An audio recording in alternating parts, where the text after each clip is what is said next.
What's a hack in your industry that customers aren't supposed to find out? When I worked as a pharmacy tech, I spent a lot of time calling insurance companies and waiting on hold while the world burned around me. One time, I got impatient with the voice recognition bot because it kept hearing background noise and made selections impossible, so I started cursing it out. Turns out, if you say the F word a few times in a short span, the bot recognizes you as an angry customer and will switch you to a representative real quick. I did this multiple times, to a lot of strange looks from my co-workers, until I explained the hack. Quick edit, since I'm getting a lot of the same responses. I now know that you can spam 0 or hash to get the same results. It's a feature being phased out in places. Shouting, representative, or operator, also works. My mom did this out of complete frustration, not knowing it would work. She does it whenever she's tired of trying to navigate automated menus that don't help. You can also interrupt the automated voice by repeatedly saying, representative, or customer service, to get out of the automated menu and in the queue to speak with someone. I make calls to insurance agencies every day, as part of my job. Many of them simply will not connect you to a representative until you jump through their hoops, if at all. Some will say that is not a valid option when you, representative, or customer service. Some will say that they need more info before they can connect you. Some will give you 3 tries and then hang up. And some simply will never connect you to a live person. You can leave a voicemail, and maybe, if they feel like it, they'll call back. Consulting, we don't know either. This is true, we pay you to have someone to blame if the project fails. Half the time, they just want to pay someone to give credibility to the idea they already wanted to do. For example, how Bain Capital and McKinsey started advocating for higher CEO pay in the 90s. It gave the CEOs third-party support when they asked the board to cut them unreasonable checks. As a consultant for 15 years, we are good at bullshitting our way into you giving us the answer, and then just spouting it back in different words.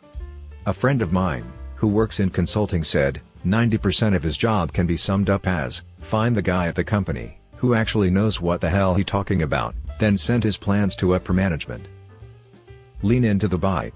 I work in pediatrics, and we're re-taught that, if a child bites you, lean into it, push whatever part of you they're biting further into their mouth, because their automatic reaction will be to open their mouth, and the risk of them breaking your skin is greatly diminished. Source: I was just bitten at work. That works for cats, too. If you pull away, the teeth dig in. But if you push into their mouth, they get confused and let go. Any Marriott booking made partially with points, with a 3-day cancellation policy, can be cancelled the same day of the booking, without any fees. Seeing there are many Marriott users here. If you're using a free night award, make sure you're using the closest one in value to the reservation's cost. It's awful to see 85,000 points FNA, wasted on bookings worth 25k PTS.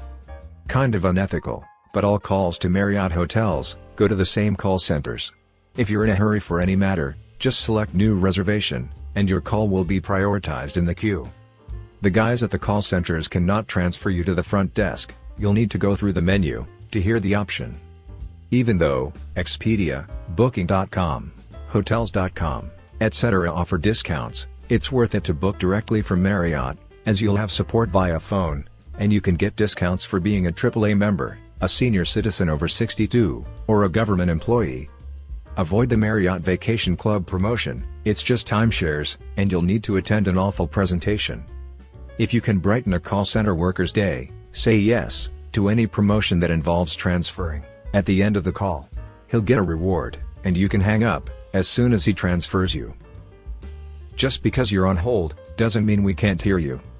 I learned this the hard way when I hollered, "I cannot wait till we get your balls cut off" to my cat for peeing on something, LOL.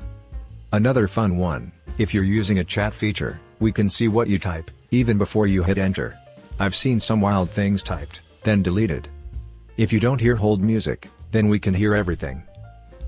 Sometimes teachers do just pull grades out of their ass. I only got through high school because my teachers liked me. They can give you any grade they want, within reason. It never pays to be in a hole. I had 2 students who were failing my Algebra 2 class. They skipped class a lot. In my district, You had to pass Algebra 2 with a C to graduate. One of them told me that he hated math because it made him feel dumb. I told them that they had to come to class, but I would help them through it. They both passed with C's. I ran into one of them this year, 10 years later. He asked me if he could hug me, and told me I saved him. He has a good job, and is doing really well. I see the other occasionally, too. He always thanks me for helping him graduate. I love math. But not everyone needs Algebra 2. Hospital bills are negotiable, to a degree. Always ask for an itemized bill, and put some effort into analyzing it. Most hospitals will take pennies on the dollar if you pay what you are offering right that moment. They will. Nearly all take payment plans too. If you are insured, know your insurance rules. Most do not allow balance billing. Meaning, what your EOB says is your responsibility, is all you are obligated to pay, not a penny more. If the medical people keep billing higher, call your insurance company and tell them. They can, and will, often straighten it out for you. It's truly awful that this is even the way that it works. You get sick, and you're also supposed to know insurance company policy, or hospital billing tricks, to avoid getting shafted. Not sure if your homeowner's insurance will cover something? Apply this one simple rule. Was the damage caused by a sudden and one-time occurrence? If the answer is yes, 99% of the time you're covered. If the answer is no, 99% of the time you're not covered. This advice applies to the US. And, might I add, from my own experience, don't call the claims line at the insurance company. I was calling to see if I needed to file a claim, and if I was covered, and it was considered a claim. Had two of those, both resulting as no payout, and was dropped by my homeowners. Call your agent, not the insurance company. Yep. Two friends, who are agents for different companies. Even if it is not a claim, and just a question, that shit is in your file forever. And the insurance company will 100% follow all your social media posts for years, if they think you lied to them about a claim. My friend told me about a guy who wrecked his car while racing on a track, sideswiped the wall, or a guardrail, which isn't covered. He told the claims it happened when he fell asleep on the highway, or something similar. Several years later, believe my agent said, 7 years, but don't remember exactly, he posted a picture on his Facebook page of his car at the track with the damage. They immediately sued him for all the money back. About ruined him. If you're going to lie about a claim, take that shit to the grave. Orchestral violinist. Sometimes, we don't play all the notes. Cellist here. We know, you don't. Symphonic trombonist. Sometimes, loud is better than correct. And as a tubist, I miss my entrance to play my whole note, after waiting 10 minutes, cause I counted 180 measures, instead of 181. Our physical presence or approach toward the user, will sometimes fix the problem they are facing, without any additional effort. IT support. I always tell users that I scared the computer into working by showing up. I tell them I faith healed it. Also, it's so funny when they apologize when it's an easy fix. Dude, I effing live for the easy fix. Decades ago, when I was an intern, I rubbed my hands together quickly and laid hands on PCs that I fixed remotely before the end users knew the issue had been resolved. This got back to my boss, and he politely asked me to forget the faith healing show and just tell the end users that the problem was resolved.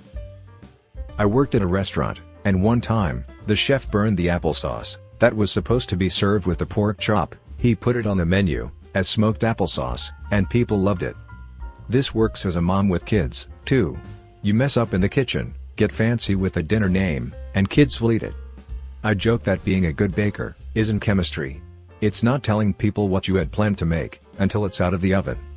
It's not a flat failed cake, it's brownies. When a car salesman offers you a premium car care package, don't buy it. It's a scam. Say, you're buying a new car, and I offer you the premium car care package. It'll only cost you X amount of money per month, but every time you come to the dealership, you get premium car wash. We hose it down, not a proper car wash. Interior detailing and rejuvenation, we use compressed air to make the dust go away. Sometimes, a man uses a wet paper towel. Functions check and clock synchronization. Check if all the lights work, heater, and AC work, and set up the clock if it's wrong. Summer and winter inspection and free wiper fluid refill, only done once per season. Check tire tread, visually check tire pressure, look at temperature gauge, to make sure car isn't overheating, and add water in the summer, tiny amount of wiper fluid in winter. Visually inspect brake discs, to see they are not scratched by worn out brake pads. Assistance when you are on the move, you call us, and then we can call a tow truck for you, at your expense, only possible during business hours. Basically, we charge for simple things you can do yourself. Also, if a car dealership sells you a used car, and they told you it has been fully serviced, take it to your local mechanic, and have it serviced properly. My dad taught me to always bring a potential new car to your own mechanic for a checkup, before making a purchase. If they don't want to let you do that, then you walk. I've done this 3 times now, and not once has a dealership ever had an issue with it. One even let me keep the car overnight, since I couldn't get an appointment until the next day. When I worked in a hotel, as a night porter, the room cost was totally reliant if you were a D or not. I obviously couldn't just give rooms away, but I could pretty much knock off 50%. One day, a very tired woman came in with her baby, and I couldn't get the payment to go through at all, so I did give it to her for nothing. Just had to make sure she was out before 9 a.m., and I cleaned it myself. Thank you for all the upvotes, awards, and kind words. That's very kind of you. It must depend heavily on the hotel. I once walked into a hotel late, and asked how much rooms were. It was more than I wanted to pay. I went outside, and looked at Priceline, booked it online for much cheaper, then walked right back inside, with a reservation. Most industries have retention teams, because it costs 10 times more to get a new customer than it costs to keep one you have. So, if you call up and complain or threaten to cancel every other time they raise your rates, they'll probably give you the introductory rate. Just be aware, you might have to switch. Edit 2, another thing I'm seeing a lot is people getting shut down with no explanation. People hang up and call back. Just say, you got disconnected, you might have better luck with another operator. Yes, they take notes, but some reps are more empowered than others. Also, feel free to escalate. Make sure you know how long you've been a customer, and how long you've been up to date on your bill. If you're nice to my receptionist, I will find a way to squeeze you onto my schedule. If you're a B, then you can have whatever the next available appointment is. If you make the office staff cry, you get a certified letter firing you from the practice. Long time ago, lady I knew was the assistant to the pres of a mid-sized regional pest control company. There was one persistent salesperson trying to get the company onto its products. He was a really good salesman, had good products, good prices, and knew how to schmooze the bosses. But he didn't treat the assistant, or the receptionist, with respect. One day, the salesman walked out of a meeting with the pres, thinking he had just signed a major deal. My friend, the assistant to the pres, saw him walk out. She didn't know he was there, but as soon as he walked out, the assistant walked into the pres office, and said, "That's the B guy I was telling you about." Pres marched out of his office, caught up to the guy, told him the deal was off, not to come back, don't even think about treating his assistant that way, and then called the guy's boss, just to make sure his boss knew why the deal was off. You're better off thinking the assistant or receptionist is the VP in charge of first impressions. Don't know what exactly that guy did, but his mistreatment of the assistant effed him. If you use Libby to download ebooks from your library to your Kindle, you can turn it to airplane mode and keep the books as long as you want. The next person in line is not affected. Edit, because not everyone wants to illegally download ebooks from sketchy servers into Valu. It's not any easier than what I suggested. This was 6 to 7 years ago, so may not be relevant, but when I worked at Enterprise Rent-A-Car, the higher-ups were so tunnel-visioned on positive customer reviews that if there was any problem at all, we would write off anything from gas to whole days of rentals. We had a few repeat customers that would catch on and habitually complain about dumb shit to get parts of the bill discounted. Only a rating of completely satisfied counted, and it was tied to bonus and promotion, so a huge incentive to make people happy. Worked at the Orlando International Airport, Iraq. We did about 3,000 car returns a day during peak season. It was such a profitable location that we gave away so much. People leaving in sports cars, if they have a mid-size rental, free GPSs, etc. Some guy returned a car, and said, "Hey, I got a warning light to add wiper fluid," so I went and spent a few bucks, and topped it off. My manager gave him $150 off his rental, for the inconvenience. He wasn't even mad about having to top off the fluid, he was just letting us know. Another time, we had a family with a full Disney trip booked with young kids late at night. You can tell which families are just kinda barely getting this trip pulled off, and aren't really flush with cash. They asked about extending their rental before leaving, and I tried to match their daily rate, and ended up setting their weekly rate as the daily rate. They basically got another week free. They were insanely grateful, and my manager didn't bat an eye. I do miss that job. I used to work in the floral industry. Don't call a large national florist. Look up a local florist in your recipient's area, and call them directly. Most have websites to help you choose, and you'll save money on delivery and service fees, which can go towards a nicer arrangement. Also, unless you order flowers regularly, the membership or loyalty program is a scam, and hard to cancel. I called a local place to send flowers for a friend's grandma's funeral. It was in a different state, small town, I'd never been to, etc. The florist was so incredibly helpful, and since it was such a small town, she knew the funeral home, and had an idea of the types of arrangements that had already been sent there for this service. She actually recommended that instead of a big bouquet, I send a little garden stone with a poem, and it turned out to be the perfect memento. Trust your local florist. You know FTD does when they outsource your order and skim their cut off the top, LOL. Dog trainer, this is a hack we want people to understand. One reason we can get your dog to do something so fast is because we use a high rate of reinforcement. Example, I'm training your dog to walk on leash without pulling, and we practice in your driveway. I feed the dog 20 tiny pieces of food by my knee as we walk to the end of the driveway. The first time a client tries the exercise, they may use 5. The mechanics of the exercise look easy, but it takes time to get used to. And when people are practicing on their own, they do other things instead of focus on the exercise. They forget how often they need to reinforce the dog for doing the right thing. If they do the exercise for 2 minutes during each walk with a high rate of reinforcement, roar, that may be all it takes. And once the dog starts to learn, you can gradually slow down the roar. Also, stop calling your damn dog's name to correct them. Their name is not a punishment, it should be used for endearment, and get them to come to you. Use a real correction, because calling their name over and over doesn't do shit, and they don't understand.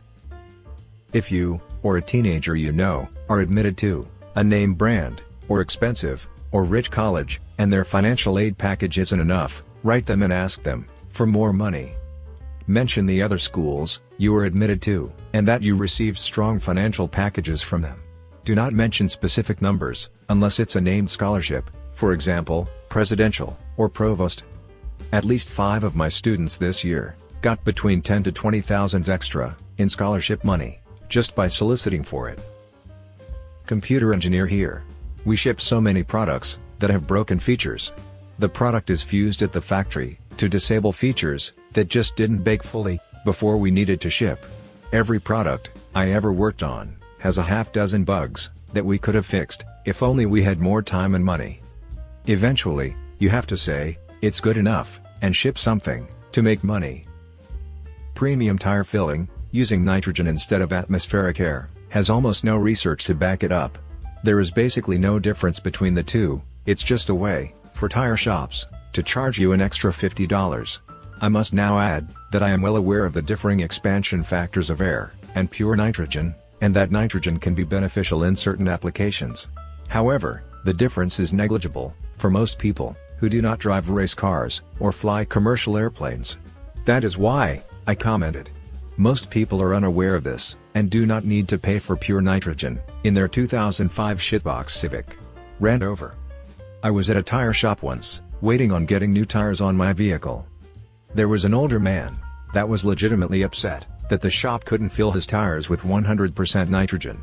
The technician talking to him was grinning the entire time, and saying he could offer to fill the tires with 78% nitrogen. If you want to extend your free trial and receive discounts, contact their customer support and ask for membership cancellation. They'll be more than happy to give you extensions plus free gifts, in your next order. Same thing applies, if you want a discounted membership fee, just call on the day, your membership will stop. In medicine, if you tell your primary that your previous PCP ordered a test, gave you a medication, placed a referral, etc., and that you need to have it represcribed or ordered again, you can get your primary to order, or at least consider ordering, damn near anything. At least, if it's not a controlled substance, or an expensive unusual diagnostic study. The problem is, that offices absolutely suck at transferring their records to each other, and confirming that story takes a huge amount of time. For example, if you have knee pain, and tell me that your primary diagnosed you with a specific knee issue years back, and that you went to PT, and it felt better last time, and I'm sitting in your chart, not able to find any record of that, will I spend 10+ minutes of time trying to hunt down previous records to confirm this history, obtain reports from physical therapy about the specific exercises you were doing, and any imaging studies you had, and whatever else? Will I have you come in, for what as far as I can tell, is an appointment, to reassess a known diagnosis, that someone else already appropriately diagnosed and treated? Or will I click a button, that takes 5 seconds, to get you the appointment with PT, that you want that solved your issue last time, completely unaware that the history I was given was completely fabricated? The reality, for something benign like a visit to PT, is that there's just not enough time to do anything besides send that order and move on.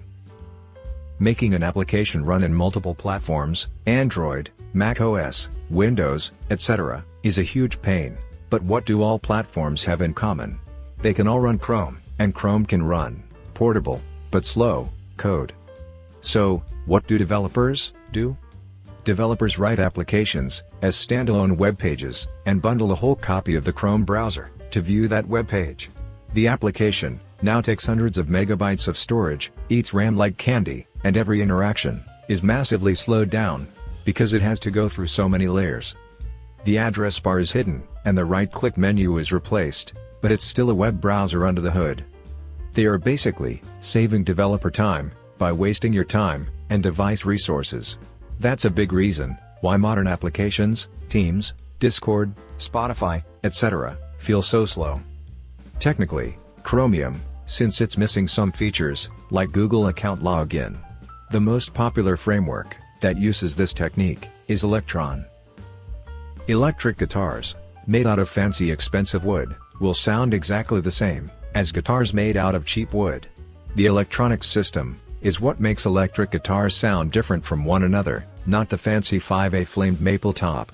It's pure aesthetics. I always joke about the wood of my modular synthesizer case being special tone wood that brings out the special vibrations. I cannot comprehend how people believe that wood type has any effect on electromagnetic coils.